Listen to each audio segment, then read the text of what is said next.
ఏలూరు జిల్లా నూజివీడు మండలం పడమర దిగవల్లి గ్రామంలో రెండు కుటుంబాల మధ్య ఘర్షణ తీవ్ర ఉద్రిక్తతకు దారితీసింది. ఈ ఘర్షణలో ముగ్గురు మహిళలు, ఓ వ్యక్తికి తీవ్ర గాయాలయ్యాయి. ఆడవాళ్లని కూడా చూడకుండా, కనికరం లేకుండా విచక్షణారహితంగా దాడి చేశారు.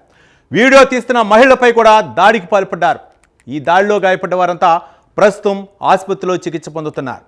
ఇంతకీ ఈ రెండు కుటుంబాల మధ్య వివాదం ఎందుకు మొదలైంది? ఆసుపత్రిలో చికిత్స పొందుతున్న బాధితులు ఏం చెప్తున్నారు? Let's watch the story.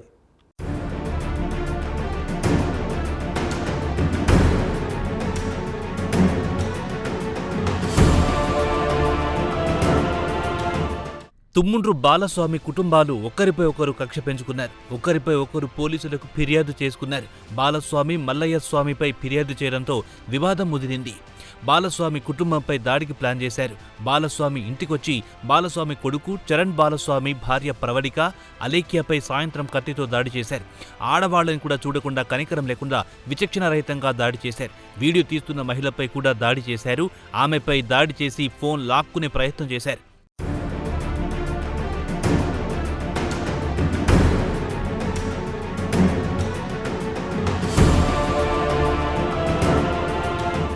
బాధితులను వెంటనే 108 వాహనంలో నూజివీడు ప్రభుత్వ ఆసుపత్రికి తరలించారు. చికిత్స పొందుతున్న బాధితులు తమ ఆవేదన వెళ్లగక్కారు. తమకు ప్రాణహాని ఉందని, మమ్మల్ని చంపేస్తామంటూ బెదిరిస్తున్నారని ఆవేదన వ్యక్తం చేశారు. గతంలో తమ ఇంటిని కూడా కాల్చారని, తమని వేధిస్తున్నారని బాధిత మహిళ కన్నీరు మున్నీరవుతున్నారు. పెద్ద అమ్మాయిని దిగవెళ్ళి ఇచ్చాను, పనవడ దిగవెళ్ళి. నేను పిల్లల దాని కోసమని పిల్లల్ని చూద్దామని వచ్చాను. నేను గొడవ ఏందన్నసరికి చూస్తానికి వచ్చానయ్యా. వచ్చాక మేము అన్నం తింటున్నామయ్యా. అన్నం తినేటయ్యానా అప్పుడు దాకా ఉండి నూజివీడులో ఉండి ఇంటికి వెళ్ళి అన్నం తింటున్నాం. తినే లోగులో బాధ 20 మంది వచ్చేసేసి గుంపు వెళ్ళి మమ్మల్ని బగలు తీసుకుని వెళ్ళిపోయి పిల్లల్ని కొట్టేసేసారు. అయ్యాన్ని చేతులు అడ్డం పెట్టినా నన్ను పడేసేసేసారు. నాకు ఆస్మా ఉంది, అదిగో ఆ పిల్లని కొట్టారు. ఆ పిల్లని ఎదురుమలు చేసి ఆ పిల్లని కొట్టారు. ఆ పిల్లని నైట్ దింపేసేసి వీడియో చేస్తున్నాను, ఈ పిల్లని కొట్టారు. ఈ పిల్లని చూస్తుంటే ఈ పిల్లని కొట్టేశారు అయ్యా.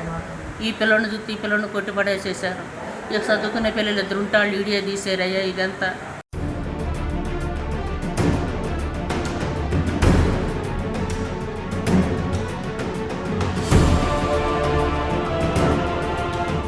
ప్రత్యర్థుల దాడిలో గాయపడ్డ చరణ్ అనే యువకుడు తన ఆవేదన వ్యక్తం చేశాడు. ఎక్కడున్నా వెతికి చంపేస్తామంటూ బెదిరిస్తున్నారని చరణ్ వెల్లడించారు. 108 సకాలంలో రావడంతో తాను ప్రాణాలతో బయటపడ్డానని చరణ్ తెలిపాడు. అలేఖ్య అనే మరో యువతి కూడా దాడి జరిగిన తీరును వివరించింది. ఇద్దరు యువకులు అత్యంత దారుణంగా చితికబాదారని వెల్లడించింది.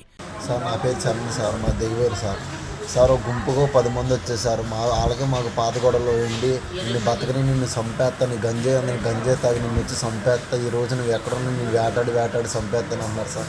నీ ఇంట్లో భయంతో దాక్కుంటే వచ్చి మా అమ్మ నాన్న, మా అమ్మోళ్ళు వస్తే వాళ్ళని కూడా చీరలు చింపేసి, వాళ్ళని కూడా కత్తులతో ఇట్ట సీల్ చేసి లోపల నుండి బయటికి తీసుకొచ్చి మెడగా తీసుకేసి గుండెల మీద తన్నేసి మెడంతా చీరేసి కాలు కూడా కత్తులతో అనిపిస్తారు సార్. నాకు భయం వేసి 108 ఫోన్ చేస్తే గబా పోలీసులు వచ్చేవాటికి వాళ్ళు అక్కడి నుంచి పలారా అయిపోయారు సార్. అదే సార్ జరిగింది.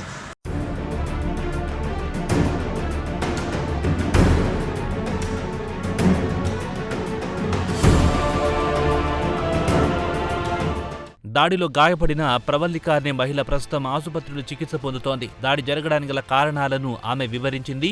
కత్తులతో దాడి చేసి విచక్షణారహితంగా కొట్టారని ప్రవళిక కన్నీటి పర్యాంతమైంది. నా పేరు తమ్ముండ్ర ప్రవళిక అండి.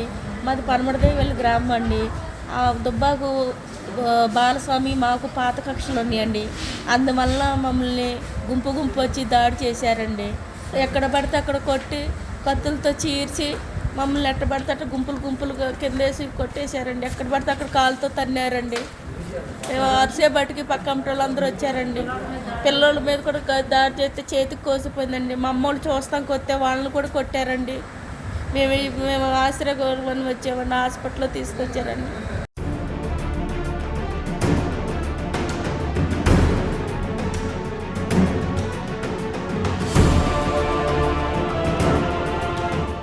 రెండు కుటుంబాల మధ్య ఘర్షణ తీవ్ర ఉద్రిక్తతకు దారితీయడంతో గ్రామంలో ఉద్రిక్త వాతావరణం నెలకొంది. విషయం తెలిసిన పోలీసులు రంగంలో దిగారు. ఇరు వర్గాల వాదన విన్న తర్వాత నిజాలు నిర్ధారించనున్నారు.